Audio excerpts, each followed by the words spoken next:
Ya Rabbi bil Mustafa balligh maqasidana waghfir lana ma madha ya wasi'al karami. Ya Allah ya Jawad jud lana bil murad bil wali kut bil irsyad al Habib Abdullah bin Ali al Haddad. Ya Rabbi bil Mustafa balligh maqasidana waghfir lana ma madha ya wasi'al karami. Ya Allah ya Rabbana asnajina min sarinas bil wali kutbil anfas al Habib Umar bin Abdurrahman al-Attas. Ya Rabbi bil Mustafa balligh maqasidana waghfir lana ma madha ya wasi'al karami. Ya Allah ya Quddus najina min syarri bus bil wali samsi sumus al Habib Abdullah bin Abu Bakar al-Idrus. Ya Rabbi bil Mustafa balligh maqasidana waghfir lana ma madha ya wasi'al karami. Ya Hannan ya Mannan jud lana bil ghufran bil wali kut bil irfan al Habib Ali bin Abu Bakar syakran. Ya Rabbi bil Mustafa balligh maqasidana waghfir lana ma madha ya wasi'al karami. Baik, sama-sama kita hadirin hati kita biar perkumpulan kita makin berkah, makin dilihat oleh Allah dengan pandangan rahmatnya. Kita baca salat busyra 3 kali, kita hadirin hati kita sama-sama.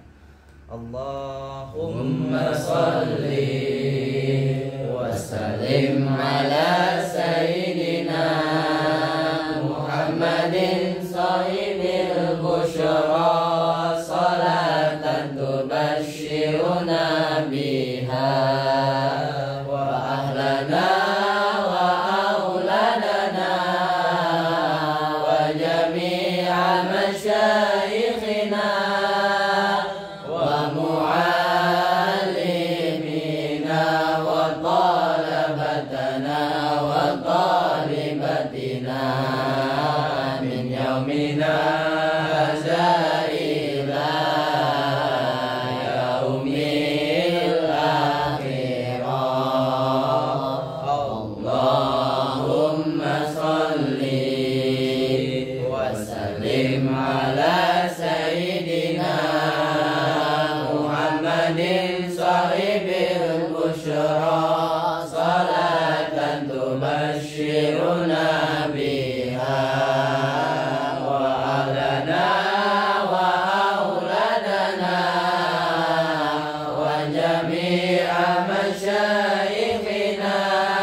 Amin.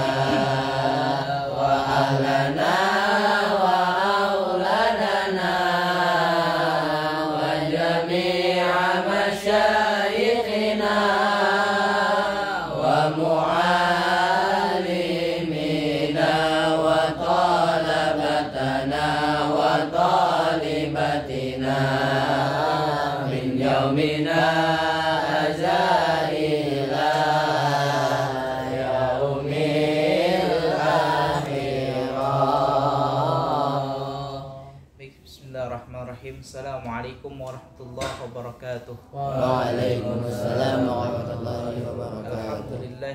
Alhamdulillah rabbil alamin. Alhamdulillahilladzi hadana bi 'abdihil mukhtar man da'ana ilaihi bil izni wa qad nadana labbaika ya man dallana wa hadana. Allahumma shalli ala sayyidina Muhammadin al-fatih lima ughliq wal khatim lima sabaq nasiril haqqi bil haqqi wal hadi ila siratikal mustaqim wa ala alihi haqqa qadrihi wa miqdarihi adil. Amma ba'd. Teman-teman semua, sholawat itu ada dua jenis modelnya. Pertama ada sholatul awam. Sholatul awam itu sholawat buat orang-orang awam, buat kita nih orang-orang awam. Bagaimana sholat awam itu? Sholat awam itu kita bersolawat tapi masih ada kebutuhan sama sholawat tersebut. Ada yang sholawat pengen cepet kaya, benar gak? Sholawat pengen cepet utangnya kebayar, pengen apalagi hidupnya bahagia. Boleh apa enggak gitu? Dibukain lagi tuh, betul. Kayaknya ada yang masuk. Jadi sholawat masih bergantung kepada pengen sesuatu. Itu namanya sholatul awam.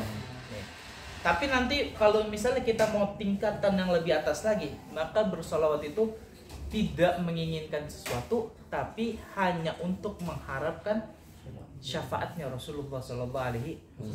Karena harta ini tidak ada bandingannya dengan syafaat. Istilahnya begini, masa kita dengan salawat ini kita mau dikasih emas, cuman masa kita minta hal-hal sepele gitu. Masa mau dikasih emas kita mintanya hanya kertas gitu. Kita coba dibukain. Waalaikumsalam.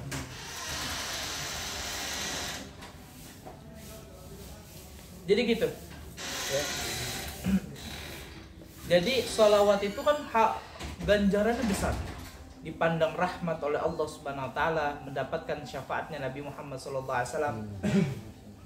Maka tidak pantas buat kita sebenarnya sholawat itu kita tukar dengan hal-hal yang remeh, dengan hal keduniaan. Tapi buat kita masih boleh, masih pantas ya. Buat kita masih pantas karena kita masih orang awam. Tapi nanti untuk naik tingkat lebih lanjut lagi ada namanya sholawat khos, yang khusus. Jadi sholawatnya itu bukan untuk mengharapkan sesuatu, memang pantas Rasulullah diberikan sholat. Baik, kita baca hadisnya. Biar ini kita masih hadis keempat. An Abi Abdurrahman Abdullah bin Mas'ud radhiyallahu anhu qala haddatsana Rasulullah sallallahu alaihi wasallam wa huwa shadiqul masduq qala inna ahadakum yujma'u khalquhu fi batni ummihi arba'ina yawman nutfah. Jadi ada Rasulullah sallallahu alaihi wasallam, kita ini dikumpulkan penciptaan kita berapa hari? 40 hari 40 malam berupa nutfah. Apa itu nutfah? Sperma ya, mani yang kental. Thumma yakunu alaqatan misla zalik. Kemudian berubahlah yang tadi mani tersebut menjadi alaqah, segumpal darah. Segumpal darah. Berapa lama juga? Misla zalik, 40 hari juga. Summa yakunu mudghah misla zalik. Kemudian berubah menjadi segumpal daging. Berapa lama? 40 hari. Summa yursalu ilaihi malaku wa yanfukhu fihi ruha. Kemudian Allah Subhanahu wa taala mengutus malaikat kepada dia, fayanfukhu fihi ruh. Kemudian Allah meniupkan ruh kepada janin tersebut. Jadi ketika masih di perut ibu masih belum ada ruh. Tapi begitu udah jadi mudghah, udah jadi segumpal daging, Allah tiupkan ruh, akhirnya segumpal dagingnya itu hidup. Ya. Nah, ternyata ini pernah dilakukan penelitian oleh biologi. Ya. Jadi biologi itu orang-orang ilmuwan biologi pernah menimbang. Jadi bedanya begini, ketika orang hidup tiba-tiba kan meninggal, ada sesuatu yang hilang pada orang tersebut, benar gak? Ternyata ditimbang orang lagi sakaratul maut. Orang lagi sakaratul maut ditimbang misalnya beratnya 65 kilo. Setelah meninggal dilihat lagi beratnya kira-kira berapa banyak yang hilang. Ternyata apa? Beratnya masih tetap 65 kilo. Nah, pertanyaannya, ada sesuatu yang hilang sehingga orang itu meninggal, tapi tidak tidak nampak gitu. Kalau jantung hilang kan beratnya beda kan, beda berapa gram gitu. Tapi ini tidak berkurang sedikit pun. Ternyata di situ ada ruh, dan itu ruh itulah yang tidak bisa dimiliki. Manusia bisa menciptakan robot, tapi robot itu tanpa baterai, robotnya tidak bisa hidup. Tapi manusia tetap hidup terus-terusan. Dengan apa hidupnya? Ruh tersebut. Nah, makanya jasad yang ada pada kita ini sebenarnya hanya tumpangan saja. Tapi hakikatnya diri kita itu adalah ruh kita. Makanya ada istilah ketika kita mengikuti nafsu itu hanya keperluan jasad. Ya, keperluan jasad tapi tidak berdampak pada ruh. Ruhnya itu tidak berpengaruh. Nah, kita lanjutin lagi. Setelah ditiupkan ruh kepada oleh Allah Subhanahu wa taala, wa yu'maru bi arba'i kalimatin. Kemudian ditetapkan 4 ketetapan pada orang tersebut. Apa saja ketetapan tersebut? Bikat birrizki, dengan rezekinya, wa ajalihi, dan juga ajalnya, wa amalihi, wa syaqiyyu aw sa'idun. Jadi telah ditetapkan rezekinya, terus ajalnya, amalnya, serta beruntung atau sengsara seseorang. Bahkan dalam hadis Rasulullah SAW yang lain, Rasulullah mengatakan, surga itu sudah ditetapkan siapa penduduk-penduduk surganya, dan tidak akan pernah ditambah. Penduduk neraka sudah ditetapkan dan tidak akan pernah bertambah, dan tidak akan pernah berkurang. Itulah maha suci Allah, maha pembolak-balik hati. Jangan kita kepedean, oh saya orang beriman. Wallahu a'lam. Allah bisa mengubah hati kita. Contohnya siapa yang Allah ubah hatinya? Sayyidina Umar ibn Khattab. Sayyidina Umar bin Khattab itu kesel, benci sama Islam, benci sama Rasulullah, pengen beberapa kali membunuh Rasulullah SAW. Tapi dalam beberapa detik Sayyidina Umar bin Khattab dibalik hatinya oleh Allah Subhanahu wa taala, dilembutkan hatinya sama Allah Subhanahu wa taala, sehingga apa? Yang tadinya kesel sama Islam, benci sama Islam, jadi apa? Pembela nomor 1 bagi Islam. Ya, Islam diganggu, yang paling maju duluan Sayyidina Umar bin Khattab. Ya, itu siapa yang berkehendak? Allah Subhanahu wa taala. Termasuk juga hadirnya kita di sini. Kira-kira hadir kita di sini apakah kemauan kita sendiri atau ada atau ada kehendak dari Allah? Kehendak dari Allah. Andai kata kita benar-benar mau, kalau Allah nggak berkehendak nggak bakal bisa. Kenapa nggak bakal bisa? Iya, mungkin aja kakinya tiba-tiba dicopotin sama Allah. Udah berangkat kakinya ada, tiba-tiba ditabrak. Allahu a'lam bishawab. Allah punya segala rencana. Jadi hadirnya kita di sini itu Allah yang pengen kita hadir. Makanya kita tuh harus bangga bisa hadir di sini. Bukan bangga hati kita ujub, bukan bangga hati kita menyombongkan diri, oh gua nih datang ke pengajian. Enggak.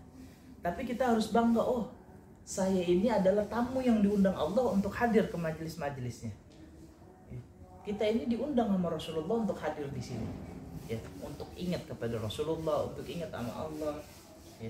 Di luar teman-teman antum mungkin lagi pada ingat yang macam-macam. Tapi antum di sini ingat sama Allah, ingat Rasulullah. Itu sebuah nikmat yang begitu besar. Nah, jadi penduduk surga nggak bakal ditambah, nggak bakal dikurang. Udah ditetapkan namanya di Lauh Mahfuz. Allah Subhanahu wa taala punya catatan itu nggak akan dikurangin, nggak akan ditambah. Jadi udah catat yang masuk surga namanya siapa. Ya. Nah sekarang pertanyaannya, apakah kita ada di golongan masuk surga atau neraka? Ya, kita tawakalkan kepada Allah Subhanahu wa taala. Tapi kita terus berdoa sama Allah. Makanya kita biasanya setiap sebelum sholat baca apa? Ilahilastulil firdausi ahla. Wahai Tuhan, kami ini emang bukan penghuni surga. Tapi apa? Wala aqwa 'alan nari jahim. Tapi kami ini nggak kuat, kita ini nggak kuat dalam neraka jahat. Kita nggak bakal kuat di neraka. Walaupun kita di surga juga nggak pantas, gitu ya. Nah, oleh karena itu kita terus berharap kepada Allah Subhanahu Wa Taala, mengharapkan rahmatnya Allah. Salah satu gimana? Ini ngadain perkumpulan seperti ini. Ketika kita mengadakan perkumpulan seperti ini, bersolawat kepada Rasulullah, maka akan rahmat Allah tuh turun kepada kita. Dan rahmat itulah yang menjadi modal kita masuk ke dalam surganya. Nah, kemudian kata Rasulullah SAW, "Fawallahilladzi la ilaha ghairuh." Dan demi Allah yang mana tiada Tuhan selain Dia. Inna ahadakum la ya'malu bi a'mali ahlil jannah. Tidaklah seorang dari kalian melakukan amalan ahli jannah hatta mayakuna bainahu wa bainaha illa zura. Sampai jarak antara dia dan surga sampai sejengkal, sehasta. Jaraknya sama surga udah deket banget. Udah tinggal selangkah lagi ke surga. Tapi apa? Karena Allah tidak berkehendak. Kata fayasbiqu alaihi kitab. Tapi Allah tidak berkehendak. Allah telah menetapkan dia akan masuk ke dalam surga, ke dalam neraka. Jadi dia amalannya udah amalan surga. Tapi ternyata ditetapkan di dalam lauh mahfuz, dalam catatannya Allah, si ini masuknya neraka. Maka sebaya apapun di dunia, nanti meninggalnya juga akan buruk-buruk juga.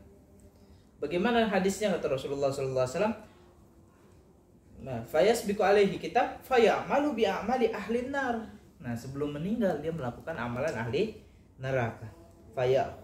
Fayadkhuluha, maka dia akan masuk ke dalam neraka. Kebalikannya. Wa inna ahadukum la ya'malu bi a'mali ahli nar. Dan tidaklah seorang itu melakukan suatu amalan ahli neraka hatta ma yakuna ma bainahu wa bainaha illa dhira. Sampai jarak antara dia sama neraka udah tinggal sehasta. Fayasbiqu alaihil kitab, sampai tapi apa? Tapi sayangnya sudah ditetapkan dalam Allah dalam kitab dia akan masuk surga. Fayamalu bi amali ahli jannah, sehingga dia melakukan amalan ahli jannah, fayadkhuluha. Maka orang tersebut masuk ke dalam surga. Nah, ini di syarahnya Anda baca bahwasanya ini menunjukkan rahmatnya Allah Subhanahu wa taala. Jadi Allah itu saking baiknya, orang yang tadinya beriman kemudian berubah jadi kafir itu dikit, benar gak? Dikit. Orang yang udah beriman, rajin sholat, rajin ngaji, tiba-tiba jadi kafir itu sangat amat sedikit. Tapi rahmat Allah yang begitu luas, banyak orang yang bermaksiat beberapa menit, beberapa hari sebelum dia meninggal tiba-tiba jadi orang soleh. Ya, banyak kisah-kisahnya. Ada dulu namanya Kiai Haji Lutfi Zawawi, zaman sekarang masih ada. Kiai Haji Lutfi Zawawi ini pernah didatengin sama orang yang tatoan. Orang tato bawaannya menurut dia gimana? Buruk, preman gitu ya, sangar. Datang sama Kiai Lutfi Zawawi bilang, Kiai Lutfi, bimbing saya untuk bertobat. Akhirnya apa kata Kiai Lutfi? Banyakin sholawat. Udah, Kiai Lutfi tangannya dipegangin aja sama dia. Dia benar-benar pengen bertaubat, ingin menghapus segala dosa-dosanya. Akhirnya apa? Begitu Kiai Lutfi tinggal mungkin setahun, 2 tahun, 3 tahun, Kiai Lutfi ketemu lagi datang ke tempat tersebut, ke tempat preman itu tinggal. Ketika datang ke tempat preman itu tinggal, ditanya, mana preman yang dulu, yang tatoan itu, yang badannya penuh sama tato, yang katanya sering melakukan dosa? Oh, baru beberapa hari yang lalu, Kiai. Kenapa? Dia sholat dalam keadaan sujudnya dia meninggal. Keadaan hidupnya jahat, tapi beberapa hari sebelum dia meninggal, dia sujud, lalu apa? Meninggal. Ya, meninggal dalam keadaan sujud. Itu mulianya Allah Subhanahu wa taala. Rahmatnya begitu besar. Ya. Oleh karena itu, kita terus-terusan minta rahmatnya Allah Subhanahu wa taala agar mati dalam keadaan husnul khotimah. Nanti antum banyak amalan-amalan biar husnul khotimah. Salah satu baca Rotibul Haddad. Rotibul Haddad baca setiap hari habis maghrib kalau bisa. Biar apa? Biar kita meninggal dalam husnul khatimah. Minta juga sama Allah, jangan sombong ya. Kematian bagi umat Islam itu adalah Yaumul Aid. Apa Yaumul Aid? Hari raya. Jadi zaman dulu itu orang itu pada pengen mati syahid, karena janji yang diberikan itu begitu besar. Sampai tapi disalahgunakan oleh umat-umat zaman sekarang. Akhirnya apa? Umat zaman sekarang bilang, saya pengen mati syahid. Akhirnya dia bawa bom di tas. Akhirnya dia pergi kemana tahu, ke gereja, kemana, dia meledakin diri. Masuk neraka apa surga tuh kira-kira? Neraka begitu. Padahal Allah yang udah perintah sendiri, lakum dinukum waliyadin. Kita memang nggak boleh ikut-ikutan agama orang, tapi satu, jangan ganggu ritualnya mereka. Mereka melakukan ritual, melakukan ibadah, ya itu terserah mereka. Ya, itu yang dimaksud toleransi. Jangan kita punya teman kita Kristen misalnya, atau Kristiani, atau apalagi Buddha. Kita ketemuan jangan bahas tentang agama. Jangan bilang, itu si Yesus ngapa disalib Tuhan ya? Jangan gitu. Itu namanya menyakitkan hati mereka. Tapi apa? Cukup kita ngobrol, jangan masalah agama. Itu kata Bu Yaya begitu. Itu termasuk toleransi. Dan yang dikatakan toleransi itu bukan lagi Natalan, antum datang ke gereja ikut-ikutan Natalan. Itu namanya bukan toleransi. Antum apa? Menjerumuskan diri kepada musyrikan. Ya. Jadi datang ke gereja buat ngadain Natal boleh apa nggak kira-kira? Nggak boleh. Dulu itu anak pernah masih umur berapa, masih kecil, ke Taman Mini. Tahu Taman Mini kan? Taman Mini Indonesia. Ada satu halaman, di situ ada masjidnya, ada gereja Katolik Protestan. Kalau pas banget anak datangnya sholat Jumat di situ. Lagi waktu Jumat, masjidnya kepenuhan. Akhirnya kita sholatnya di pinggir-pinggir gereja. Jadi sholat tetap menghadap kiblat di halaman gereja. Nengok kiri ada Bunda Maria gambarnya. Jadi lagi dengerin khutbah, imam khotib lagi khutbah, nengok kiri ada gambar domba sama Bunda Maria. Tapi itu urusan mereka, kita nggak boleh ganggu, ya nggak boleh ganggu. Jangan lagi ada prosesi misaan atau minggu berkah kita bawa bom, kita bom. Itu salah. Jadi Islam itu tetap toleransi. Islam itu salah satu katanya dari salim. Apa salim? Salim, salam, artinya membawa keselamatan. Maka Islam itu harus menyebar keselamatan, dan ini memang ajaran Islam. Jadi salah betul ketika Islam dikatakan sebagai agama teroris. Tapi benar apa tidak? Yang dikatakan maut itu adalah yaumul id, ya benar. Maut itu adalah hari raya bagi umat Islam. Makanya dapat dikatakan begini. Orang itu lahir dalam keadaan menangis, sementara orang-orang di sekitar mereka tertawa. Tapi apa? Ketika meninggal, orang-orang di sekitar dia akan menangis, tapi dia akan tertawa, bahagia, senyum. Karena apa? Yaumul Id, hari yang hari raya bagi umat muslim. Tapi itu bagi umat muslim, orang yang beriman. Tapi bagi orang yang tidak beriman gimana? Sengsara, meninggal disiksa. Kita ingat, kita sekarang tidak pantas untuk melakukan kemaksiatan kepada Allah Subhanahu wa taala. Karena apa? Bayangin, Allah yang telah membuat kita beriman, Allah yang telah memberi kita rezeki, maka kok masih bisa kita bermaksiat kepada Allah? Ini teguran bukan buat antum aja, tapi buat kuping yang paling dekat sama mulut ini, alias buat teguran buat anak. Jadi seminimalisir mungkin kita meminimalisir daripada bermaksiat kepada Allah. Kalau bisa jangan sama sekali. Ya, jangan pernah bermaksiat kepada Allah SWT. Ingat, karena apa? Allah yang udah sangat baik sama kita. Kalau kita terus-terusan mengkhianati Allah, lama-lama takutnya hati ini diubah sama Allah SWT yang tadi beriman tidak beriman. Dan itu beratnya luar biasa. Nanti ada video, mungkin anda putar videonya. Itu bayangin, itu masih di dunia, masih gambaran, ilustrasi. Ada orang meninggal dunia, masuk kuburan dalam keadaan bingung, di mana nih? Dia nggak ingat lagi. Jadi manusia itu begitu. Ada namanya ayyamu alastu. Ayam alastu, hari alastu. Di situ adalah hari kita pernah ketemu sama Allah. Jadi kita ini semua pernah ketemu sama Allah. Lalu apa? Allah bilang sama ruh kita, alastu bi rabbikum, kata Allah. Bukankah aku ini Tuhan kalian, kata Allah. Terus kita jawab apa waktu itu? Bala syahidna. Iya, kami bersaksi engkau adalah Tuhan kami. Jadi kita dikumpulin dalam suatu tempat, diminta persaksian bahwasanya Allah itu adalah Tuhan kita. Dan kita udah ditawarin gitu, mau hidup gak ke dunia? Kalau hidup ke dunia konsekuensinya begini, harus nyembah. Bahasa kitanya begitu. Konsekuensinya kalau mau hidup ke dunia harus nyembah, ikutin peraturan. Dan kita semuanya terima waktu itu. Kita semuanya terima, akhirnya kita hidup di sini, tapi apa? Dilupain hari tersebut oleh Allah SWT. Jadi kita dilupakan daripada mengingat hari-hari tersebut. Tapi apa? Kita dikasih beberapa pedoman oleh Allah Subhanahu wa taala sehingga kita masih diingatkan tentang hari tersebut. Apa itu pedomannya?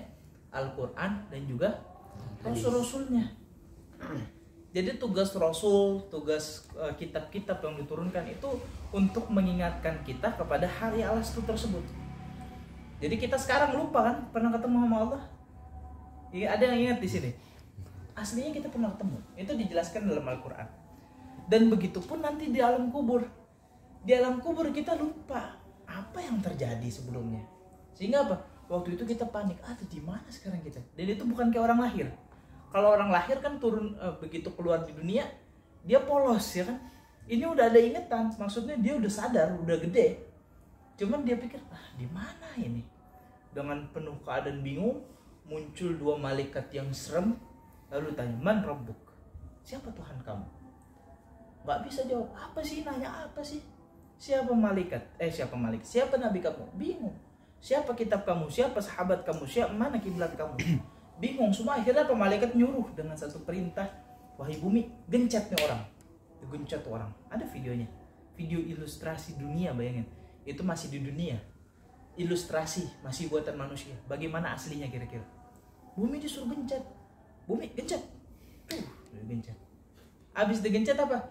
Datang orang dengan perawakan yang begitu serem, matanya compang-camping, berdarah-darah, kulit-kulitnya sudah mulai hilang.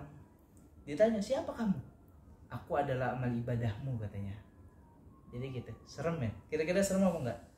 Itu masih bayangan dunia. Bagaimana nanti benar-benar di alam kubur? Makanya kita harus persiapkan alam kubur kita dengan bekal-bekal.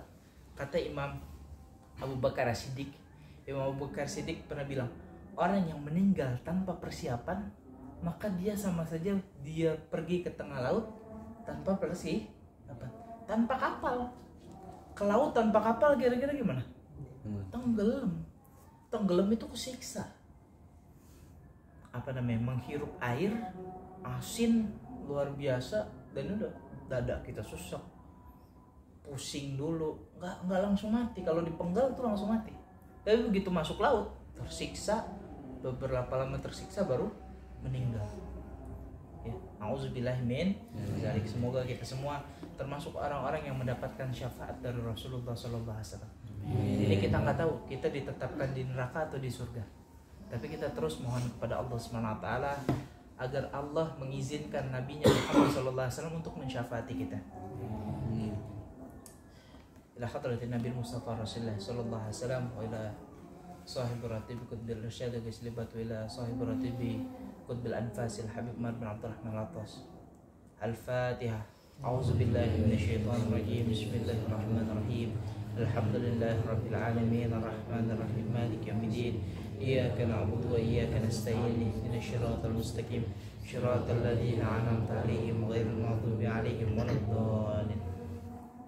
الحمد للغفور للعبد ذي الغرور والفرد في الأمور وحماقة القبور وصلاة الله دواما وسلامه تماما على من يجيه ما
aqtu wallahu muwaffiq lakum. Assalamualaikum warahmatullahi wabarakatuh. Waalaikumsalam.